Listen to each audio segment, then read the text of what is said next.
तो इस सवाल में हमारे पास हम लोगों को बोला हुआ था कि 10 पॉइंट इन्वर्स डीएफटी निकालना है हमें। कौन से सिग्नल का? इस सिग्नल का। अब ये सिग्नल हमारे पास ये क्या दिया हुआ है, इसकी डीएफटी वैल्यूज़ दी हुई हैं। अब हमारे पास ये डीएफटी वैल्यू एक इक्वेशन की फॉर्म में दी हुई है। इस इक्वेशन से हमें पहले डीएफटी की वैल्यूज़ निकालनी होंगी और के हमारे पास बता दिया है कि 0 से 9 तक जा रहा है। तो हमारे पास पता है कि टोटल कितनी वैल्यूज़ हो जाएंगी, 10। इसीलिए हमारे पास कितने 10 पॉइंट इन्वर्स डीएफटी निकालना है। अब हम लोगों को इन्वर्स डीएफटी निकालना है। हमारे पास हम लोगों को मालूम है कि इन्वर्स डीएफटी का क्या फॉर्मूला होता है, 1/n सबमिशन n 0 से n-1 x of k e की power j 2 pi small n k upon n। अब ये जो कैपिटल n है ये हमारे पास होता है नंबर ऑफ सैम्पल्स, मतलब कहाँ से कहाँ तक जा रहा है वैल्यू। 0 से 9 तक जा रही है तो टोटल नंबर ऑफ सैम्पल्स कितने हो गए, 10 हो गए। तो हम लोग इधर क्या लिख देंगे, 10-1 मतलब 9 हो जाएगा n 0 से 9 तक। अब n हमारे पास पहले 0 होता है, फिर नेक्स्ट वैल्यू में 1 2 3 4 और ये 9 तक जाएगा। ये भी n वही है, ये भी n वही है। k हमारे पास क्या होता है, जब हम लोग 1 की वैल्यू निकालेंगे k तो हम लोग 1 लिख देंगे, फिर 2 फिर 3 फिर 4। ये भी k की वैल्यू हमारे पास गिवन है 0 से लेकर 9 तक, तो ये भी हमारे पास पहले 0 रखा जाएगा, फिर 1 फिर 2 फिर 3। ये हम सॉल्व करेंगे तो समझ में आ जाएगा। पहले हम लोगों को क्या करना पड़ेगा कि सीक्वेंस बनाना पड़ेगा। डीएफटी की वैल्यूज़ ही नहीं गिवन है हमें, पहले वो डीएफटी की वैल्यूज़ निकालनी पड़ेंगी। तो हमारे पास हम लोग क्या करेंगे, सीक्वेंस बनाने के लिए जो इक्वेशन थी पहले उसको रख दिया। अब इस इक्वेशन में हम लोग क्या करेंगे, के की जगह वैल्यूज़ पुट करनी पड़ेंगी। के हमारे पास हम लोगों को बता रहे हैं कि 0 से लेकर 9 तक है, तो के की जगह पहले 0 डालेंगे। के की जगह पहले 0 डाल दिया। तो अब ये जो सिग्नल दिया हुआ है ये हमारे पास क्या है, इम्पल्स सिग्नल है। अब इम्पल्स सिग्नल में हमारे पास होता क्या है कि इम्पल्स एक ऐसा सिग्नल है जिसमें हमारे पास जब भी वैल्यू हमारे पास n या k की वैल्यू 0 होगी तो इसका एम्पलीट्यूड 1 होता है, अदरवाइज़ ये हर जगह 0 होता है। इसीलिए हमने जब k की वैल्यू जगह 0 पुट करा तो इम्पल्स 0 पे 1 देगा एम्पलीट्यूड, इसीलिए हम लोगों ने क्या लिख दिया है, 1 लिख दिया। अदरवाइज़ k की कोई भी वैल्यू हो इधर 0 ही आएगा। हमारे पास जो इसका एम्पलीट्यूड होता है वो सिर्फ 0 पर 1 होता है, अदरवाइज़ 0 ही होता है हर जगह। तो 0 पर 1 लिख दिया हमने, तो 2 1 से 2 और 1 प्लस करेंगे तो 3। अब हम लोग क्या करेंगे कि 1 पुट करेंगे के की जगह। 1 पुट करा तो इम्पल्स ऑफ 1 तो हमारे पास 0 होता है, impulse of 2 3 4 up to infinity negative values में तब भी 0 ही देता है, सिर्फ 0 पर 1 होता है इम्पल्स। तो हम लोग कुछ भी करेंगे तो फिर जब हम लोग इधर x पर 1 रखेंगे तो इम्पल्स ऑफ 1 हमारे पास क्या होता है, 0 ही होता है, हर जगह 0 ही होता रहेगा। Impulse of 1 2 3 4 up to infinity 0 ही होता रहेगा, तो हर जगह वैल्यू इसकी क्या आती रहेगी, 0। तो 2 मल्टीप्लाई होगा 0 से तो 0 ही हो जाएगा, तो हर जगह 1 ही आएगी, 9 तक इसकी वैल्यू 1 ही आती रहेगी। तो जो सीक्वेंस बनेगा वो हमारे पास ऐसा बनेगा 3 1 1 1 1 और इसका यहाँ पर ये 0 है, मतलब यहाँ से ये स्टार्ट है 0 1 2 3 4 5 6 7 8 और ये 9। तो अब हमारे पास डीएफटी का सीक्वेंस आ गया। अब हमें इन्वर्स डीएफटी निकालना है। हम लोगों को क्या निकालना है, x ऑफ n निकालना है। तो x ऑफ n निकालने के लिए हमारे पास फॉर्मूला हम लोगों को पता था, ये हमने इसको इक्वेशन 1 का नाम दिया था। ये फार्मूला इस फार्मूले में पुट करेंगे और आंसर निकालेंगे।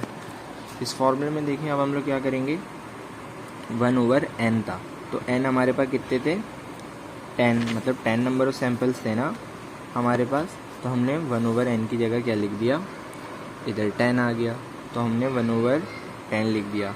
फिर हमारे पास हम लोग सबसे पहले क्या पुट करेंगे, ये सबमिशन है ना, तो पहले वैल्यू x n जहाँ स्मॉल n है वहाँ हम लोगों को 0 लिखना पड़ेगा, तो इधर 0 लिखेंगे।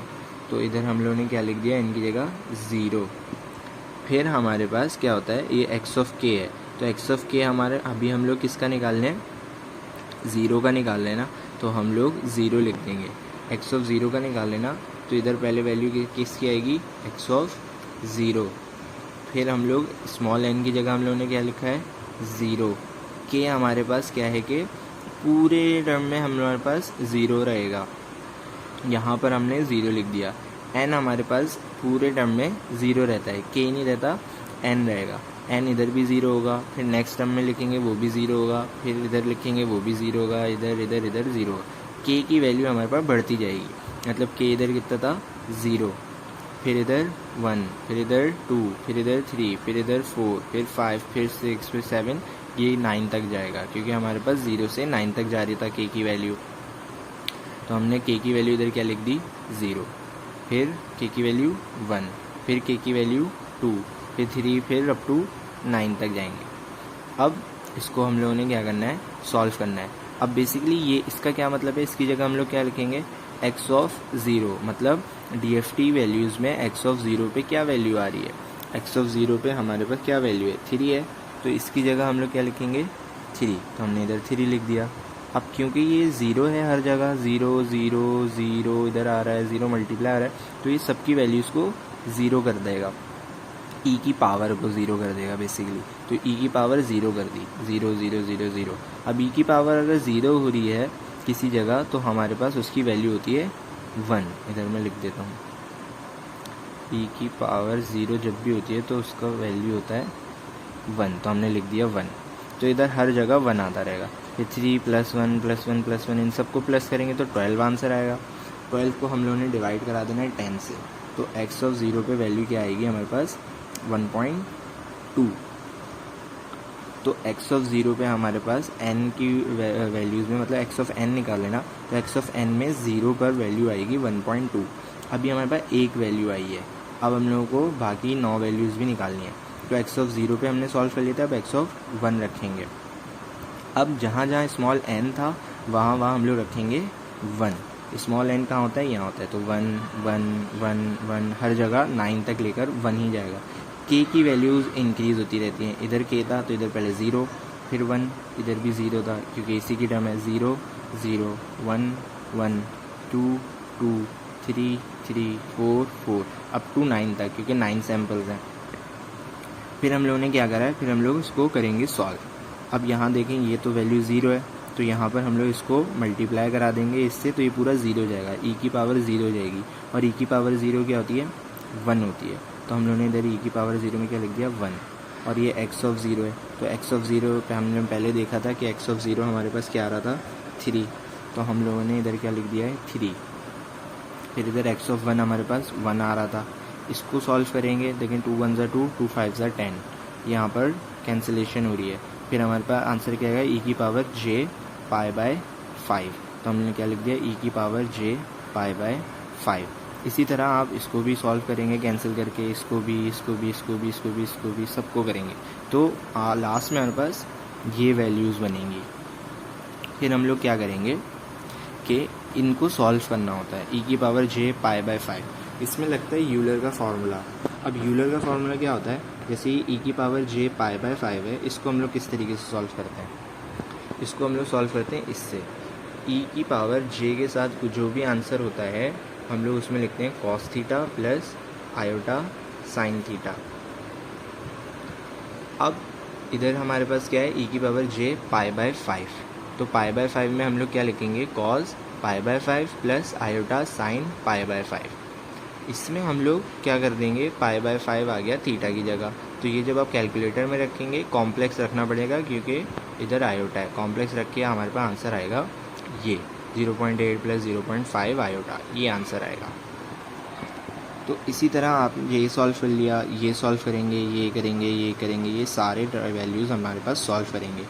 फिर हम लोगों ने इनकी जगह इनकी वैल्यूज़ रखनी है,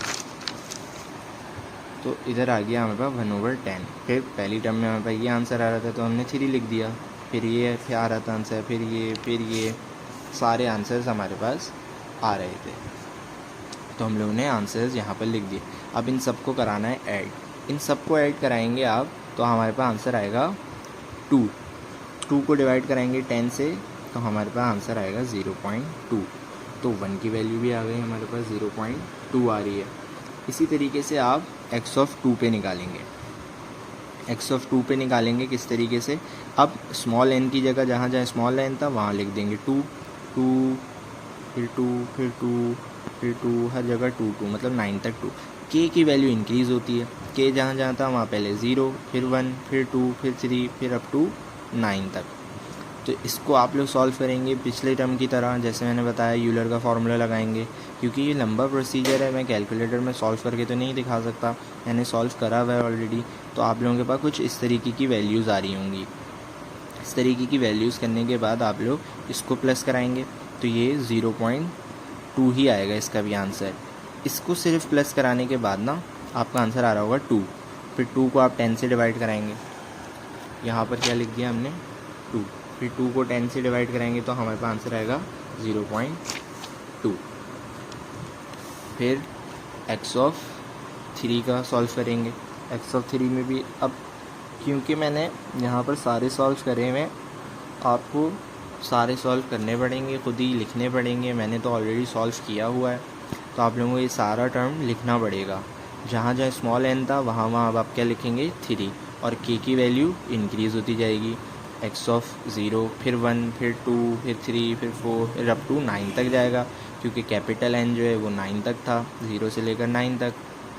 फिर आप इसमें भी वही सॉल्व करेंगे, ये वैल्यूज़ आ रही होंगी, यूलर का फार्मूला लगाएंगे, फिर हमारे पास इसका भी आंसर 2 आ रहा होगा। अब ये जो क्वेश्चन है यहाँ पर हमारे पास इन सब का ये वाला जो प्लस करने के बाद आंसर है वो 2 ही आ रहा होगा, और बाहर तो हमारे पास 10 था, तो इस 2 को 10 से डिवाइड करेंगे तो 0.2। ये x9 भी जब आप निकालेंगे ना तो इसका आंसर 2 ही आएगा। 2 को डिवाइड करेंगे 10 से 0.2।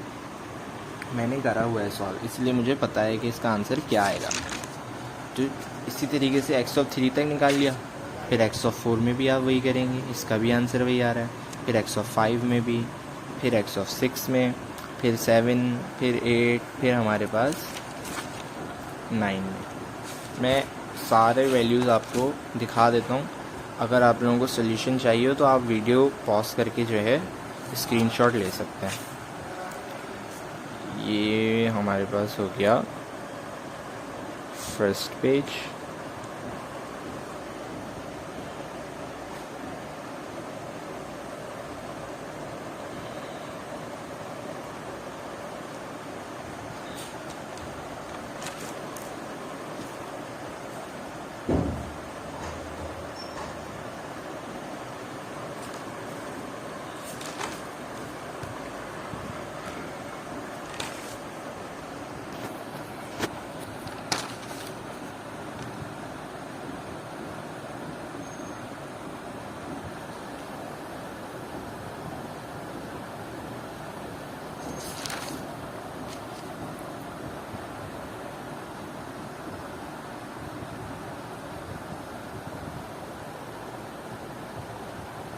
फिर ये सेकंड पेज। मैं वीडियो के डिस्क्रिप्शन में इसका PDF भी अपलोड कर दूंगा, अगर आप लोगों को सोल्यूशन चाहिए हो तो वो PDF भी आप लोग डाउनलोड कर लीजिएगा। तो जो लास्ट हमारे पास सीक्वेंस बनेगा x(n) का, वो हमारे पास कुछ इस तरीके का बनेगा। ये लिखेंगे हम लोग, x(0) पे वैल्यू आएगी 1.2, फिर हर जगह वैल्यू 0.2 ही आती रहेगी 9 तक, 0 से लेकर 9 तक यही वैल्यू आती रहेगी। आई होप आपको आज का सवाल समझ में आ गया होगा। तो अगर वीडियो अच्छी लगे तो लाइक कर दीजिएगा। बाकी अल्लाह हाफिज़।